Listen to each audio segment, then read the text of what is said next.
Leigh Janiak, welcome back to my channel. I finally got to watch Netflix's latest series, Fear Street, over the weekend, based on the books of my favorite author, R.L. Stine. As a kid, I loved Goosebumps, especially on Friday nights. So far, I've explored Shadyside Part 1, 1994, 1978, and half of 1666. I had to take a break, but I'll definitely watch the next part later on this Friday. I love a good story inspired by the Salem witch trials with a little modern twist, so I'm looking forward to watching the rest of this on Friday. Fear Street is directed by Leigh Janiak. The series takes us to a place in the fictionalized town of Shadyside, which they dubbed the murder capital of the United States.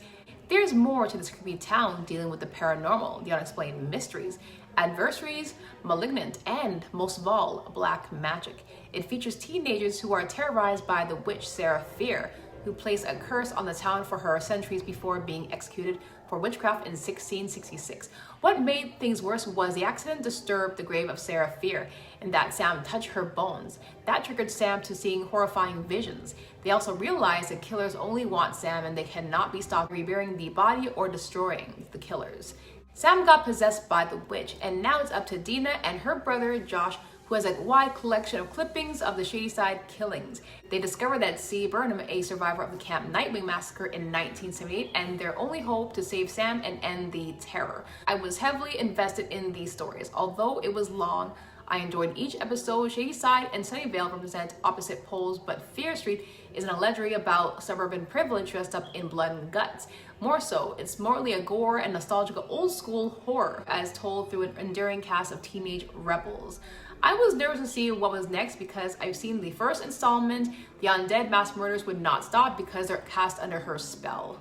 Seriously, man, they just don't give up. They keep going and going. No matter how much you blow them up, they just come back together and form. It kind of got me thinking though, I'm curious though, why Sarah was holding a centuries-long grudge against Shadyside is one of the biggest mysteries. When Deena and Josh go and dig out the hand under the same tree, they take it to the place where Sarah is buried, and Deena reunites Sarah with her hand. Deena's nose bleeds, and then she sees a vision where she is in 1666 as Sarah Fier. My theory is she wanted Deena to see the truth of what really happened and who was causing these things happening in the town. As the final chapter shows, these parts were made to be considered as a whole. They tell a story stretching across centuries, tying together the narratives of Shadyside. Women who dare to be different, who dare to dream, who dare to defy the rules made by those who could never understand. Fear Street becomes a path to explore the horrors that still haunt the marginalized, who are the victim, blamed for the tragedies that befall them. Fear Street Part 3, 1666 becomes that final puzzle piece that clicks into place, making the big picture clear. On its own, it's spooky, fun, revealing the shadows, suspicions, and twisted reveals in the border context. It is a climax that's sensationally bold and thrilling and jointly entertaining indeed, and perhaps not just an end but also a new beginning. There are wicked mysteries to be solved, and by Part 3 you feel safe following Deena and Josh along wherever they go.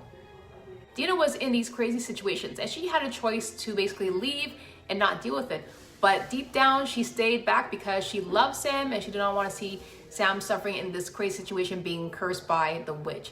So she really went far and beyond. That was truly a very touching moment. And also to save the town of Shadyside too. The visual effects were really cool in this series, especially when they were blowing up the undead and then they started coming together and forming. Oh my god, that was hilarious. Special makeup effects designer Christopher Allen Nelson did a fantastic on the scary look, especially the skull mask. I thought it was Creepshow's nephew who trained to become like his uncle. And for the Nightwing episode, he was scary looking. The entire cast were great. The three leads were fantastic. They brought a lot of energy and vibe to the episode. Ashley Zuckerman, who played Solomon Good, he brought a lot of creepy vibes to his role. There was one thing in the third installment that was missing. The 17th century accent, it kind of sounded like people from the 2020, but otherwise it was still cool regardless. At least they tried their best. Although it's a teen series, this is still giving me a young adult version of the Goosebumps. Salem meets Creepshow, more on the dark side. If you are a R.L. Stine fan, you will definitely enjoy this TV series. I hope to see more Fear Street stories. I know it's early for Halloween movies, but we need a good fun while we're at home watching movies on Friday nights. Leigh Janiak, who directed the trilogy and co-wrote 3 screenplays, have definitely adapted the story for the screen. Using an abundance of playful genre tropes, Janiak has gave the movie a stylized energy. I love this so much. I can't wait to see more. Fear Street producers, if you do see this video, please keep it coming. I'll wait until October for the next trilogy of Fear Street. I give this TV series 5 stars. And what you guys think of the TV series, let me know in the comments below. I'm your host, Anika Chung, and I'll see you next time on my next motion picture or trailer review. Love yourself always, and remember, be excellent to each other. Alright guys, see you in the next picture. Cheers!